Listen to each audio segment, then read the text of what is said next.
ये जो कावड़ लेने जा रहे हैं, इसके अंदर क्या किसी ब्यूरोक्रेट का बच्चा जाता है? क्या कावड़ लेने किसी ब्राह्मण बनिए ठाकुर का बच्चा जाता है? किसी पूंजीपतिया का बच्चा जाता है? किसी नेता का बच्चा जाता है? अगर जो अरबों खरबों कमा रहे हैं उनके बच्चे कावड़ लेने नहीं जाते, तो आपकी हमारी बहन बेटी, हमारे बेटे, हमारे लोग, हमारे बच्चे ये कावड़ लेने क्यों जा रहे हैं? जब वो जो पढ़ रहा है वो कावड़ लेने जा रहा है तो 20 दिन कम से कम अपनी पढ़ाई मार रहा है। और जो फैक्ट्री में काम कर रहा है, कारखाने में काम कर रहा है, वो अगर कावड़ लेने जा रहा है तो कम से कम 20 दिन की उसकी दाढ़ी मारी जा रही है। और कावड़ में का जो व्यापार है 1000 करोड़ का है। भैया किसकी जेब से निकल रहा है 1000 करोड़ और किसकी जेब में जा रहा है? समाज के लोगों को शिक्षा के रास्ते पे लाना होगा, इस कावड़ के रास्ते को तोड़ना होगा कि दलित पिछड़े आदिवासियों के बच्चों का ही इस्तेमाल धार्मिक जुलूसों में होता है, दलित पिछड़े आदिवासियों के बच्चों का ही इस्तेमाल दंगों में होता है, और दंगे में मरने वाले भी वही, और मारकर जेल जाने भी वही वाले भी वही, और बर्बाद होने वाले भी वही, कावड़ में जाने वाले भी वही, पैसा गंवाने वाले भी वही, नौकरी गंवाने वाले भी वही। जब हम लोग कॉल देते हैं कि ये बाबा साहेब की प्रतिमा और बाकी हमारे महापुरुषों की प्रतिमा वापस लगाओ, उसके लिए आंदोलन करते हैं, तो वहां पता लगता है कि 2000 लोग आए, 3000 लोग आए। अभी भी आने वाले 9 अगस्त 2024 को कॉल दी हुई है दिल्ली के अंदर जंतर मंतर हजार लोग की प्रतिमा वापस लगाओ वरना हम आंदोलन करेंगे। तो उसमें संख्या आनी चाहिए। अगर संख्या नहीं आएगी तो आप सत्ता को कंट्रोल कैसे कर पाओगे? आप इन राजनीतिक ताकतों के दबाव में कैसे ला पाओगे? ऐसे संभव नहीं है। एक कथावाचक को सुनने के लिए लाखों लोग जाते हैं, हजारों मारे जाते हैं। किस लिए मारे जा रहे हो भाई? मरने के बाद स्वर्ग मिल जाए। अरे भाई हम तो बुद्ध को मानने वाले हैं, बाबा साहब को मानने वाले हैं, फूले साहब अम्बेडकर को मानने वाले हैं। हम जन्म ये पुनर्जन्म में भरोसा नहीं करते। हम लोग कोई आत्मा परमात्मा या हमें अगला जन्म मिलेगा और वो स्वर्ग में हम मरने के बाद स्वर्ग में जाए, इसमें भरोसा नहीं करते। वो हमें इस जन्म में नरक में रखे हुए हैं। हम इस बाबा साहब इस नरक के जीवन को स्वर्ग का रास्ता बना कर गए हैं। अब ये आपके ऊपर है, आप इस जीवन में, इसी जीवन में स्वर्ग चाहते हो या फिर अगले जन्म के लिए इन कथावाचकों को सुनने के लिए लाखों की भीड़ लगाते हो, वहां लाखों का चंदा देते हो, लेकिन जहां सामाजिक न्याय की बात आती है उस धरने प्रदर्शन में आपकी मां मर जाती है। कौन लड़ेगा इस लड़ाई को? आप कहते हो हमारे सांसद विधायक बोलते नहीं। मैं आप सबसे पूछना चाहता हूं, क्या मैं आपका विधायक नहीं हूं? मैं आज भी विधायक हूं, मंत्री भी रहा हूं। किस बात की लड़ाई लड़ रहा था मैं? सत्ता के अंदर मंत्री रहते हुए अगर मैं जाति जनगणना की बात कर रहा था, अगर 2 अप्रैल को आंदोलन में सड़क पर सबसे आगे मंत्री रहते हुए लड़ाई में आगे था, अगर 200 पॉइंट रोस्टर वाले मुद्दे पर अगर सड़क पर लड़ाई में हमारे इन सारे साथियों के साथ में सड़क पर था, इसका मतलब कुछ लोग हैं जो सत्ता में चाहे मंत्री हो, चाहे विधायक हो, चाहे सांसद हो, जैसा अभी विशंबर जी निषाद जी बोल रहे थे, हमारे जैसे लोग जिंदे हैं जो सत्ता में जब जाते हैं, कुर्सी पे होते तो वहां भी लड़ाई को लड़ते हैं। लेकिन अगर आप सब लोग एकजुट होकर ताकत बना लें तो जो लोग चुप बैठे संसद और विधानसभाओं के अंदर उनमें भी बोलने की ताकत आ जाएगी, क्योंकि उन्हें डर लगा रहता है अगर मैं बोलूंगा तो मेरा टिकट कट जाएगा। कौन काटेगा? कौन काटेगा? यानी 88% जिस 12% के हाथ में सत्ता सौंप रहा है उसे अपने टिकट के कटने का डर है। अरे तुम्हारा टिकट कोई नहीं काट सकता। तुम अपने आप को इतना ताकतवर बनाओ कि इन 12% लोगों को टिकट काटने और देने की हिम्मत आपके अंदर हो जाए। समाज को ताकतवर बनाओ। अरे हम और आप लगभग 2,500-3 हजार साल गुलाम रहे। इस गुलामी से बाहर डॉक्टर बाबा साहेब अम्बेडकर और हमारे बाकी महापुरुषों ने हमें बाहर निकाला।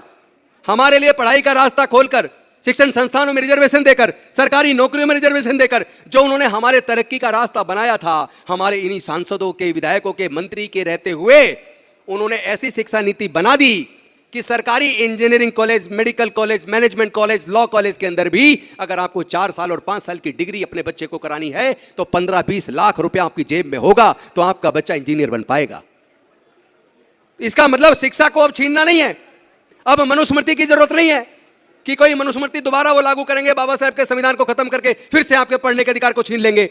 वो जानते हैं ये संभव नहीं है प्रजातंत्र के अंदर, लेकिन उन्होंने शिक्षा को इतना महंगा कर दिया कि पैसे के अभाव में आप अपने आप ही पढ़ाई छोड़ दोगे। 12वीं पढ़ के आप क्या बन जाओगे? कहते हैं हम एजुकेशन फ्री दे रहे हैं। अरे 12वीं तक की एजुकेशन फ्री लेके हम क्या बनेंगे? हम तो तब माने ये सरकारें हमारी हायर एजुकेशन की फीस का खर्चा सरकारें उठाए।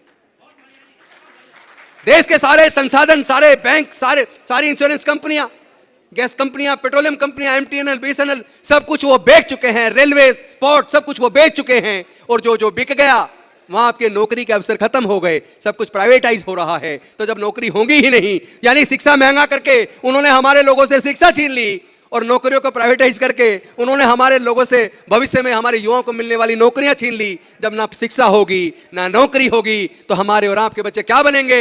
वो मजदूर बनेंगे, और जो मजदूर बनेगा वो मजबूर बनेगा, और जो मजबूर हो जाएगा वो गुलाम हो जाएगा। इसी के ऊपर ज्योतिबा फूले जी ने कहा था, ज्ञान बिना मति गई, मति बिना नीति गई, नीति बिना गति गई, गति बिना धन गया, और धन के अभाव में हम लोग गुलाम और गरीब हो गए।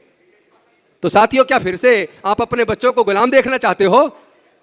आपके आचरण से, आपके व्यवहार से यही प्रतीत होता है कि आप अपने बच्चों को गुलामी की तरफ धकेल रहे हैं। कैसे धकेल रहे? मैं आप सबसे पूछना चाहता हूं, ये जो कावड़ लेने जा रहे हैं, इसके अंदर क्या किसी ब्यूरोक्रेट का बच्चा जाता है? क्या कावड़ लेने किसी ब्राह्मण बनिए ठाकुर का बच्चा जाता है?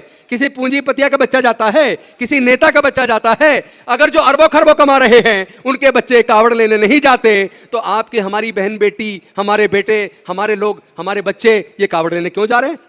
जब वो जो पढ़ रहा है वो कावड़ लेने जा रहा है तो 20 दिन कम से कम अपनी पढ़ाई मार रहा है, और जो फैक्ट्री में काम कर रहा है, कारखाने में काम कर रहा है, वो अगर कावड़ लेने जा रहा है तो कम से कम 20 दिन की उसकी दाढ़ी मारी जा रही है, और कई बार तो वापस आने के बाद मालिक कहता अब तुझे कल से आने की जरूरत नहीं, हमने दूसरा रख लिया।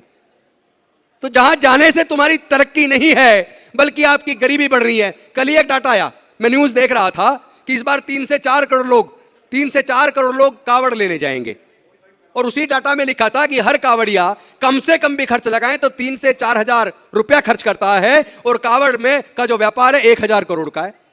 भैया, किसकी जेब से निकल रहा है 1000 करोड़ और किसकी जेब में जा रहा है? बस ये तय कर लो, ये तय कर लो। कथावाचक कोई भी हो, चाहे वो ब्राह्मण हो, चाहे वो फिर सूरजपाल जाटव हो, ले जाके तो आपको अंधविश्वास और पाखंडवाद में ले जाएगा ना। इन कथावाचकों का बाइकआउट करना होगा, समाज के लोगों को शिक्षा के रास्ते पे लाना होगा, इस कावड़ के रास्ते को तोड़ना होगा।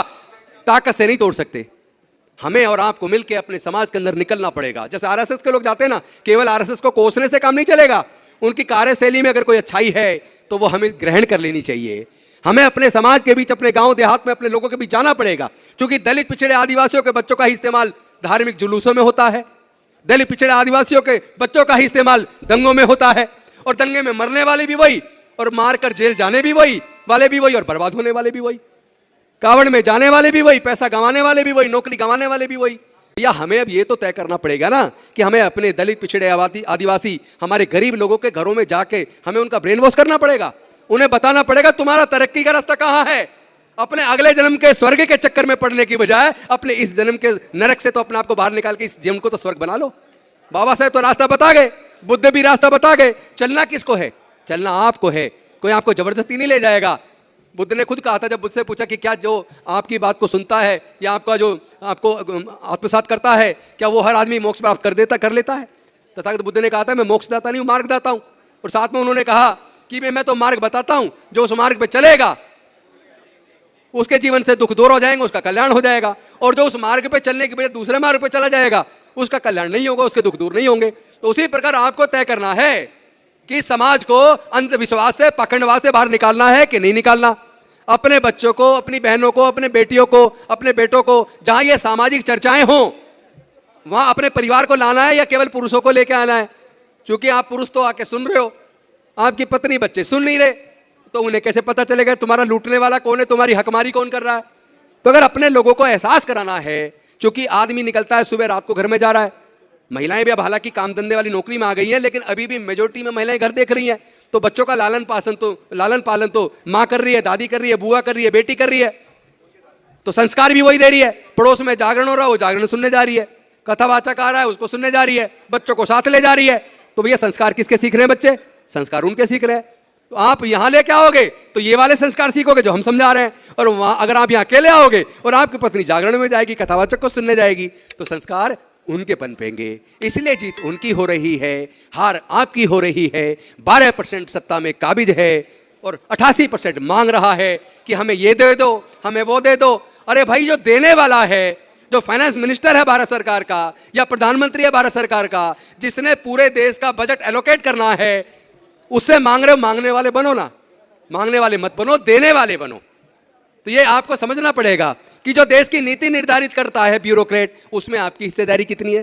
जिससे न्याय मांगने जाते हैं हाई कोर्ट सुप्रीम कोर्ट में, जज में जो जज होते हैं वहां आपकी हिस्सेदारी कितनी है? जो कॉलेजियम हाई कोर्ट में और सुप्रीम कोर्ट में जज बनाने का रास्ता बनाता है, उस कॉलेजियम में आपके हाई कोर्ट सुप्रीम कोर्ट में जज कितने हैं? तो अगर वहां आपकी हिस्सेदारी भागीदारी नहीं है तो आप हमेशा मांगते रहोगे लेकिन मिलेगा नहीं। तो लड़ाई को तेज करना पड़ेगा और ईमानदारी से करना पड़ेगा, समर्पित होकर करना पड़ेगा, तब हम लड़ेंगे भी और जीतेंगे भी, कामयाब होंगे। इन्हीं शब्दों के साथ जय भीम, जय भारत, जय सभी।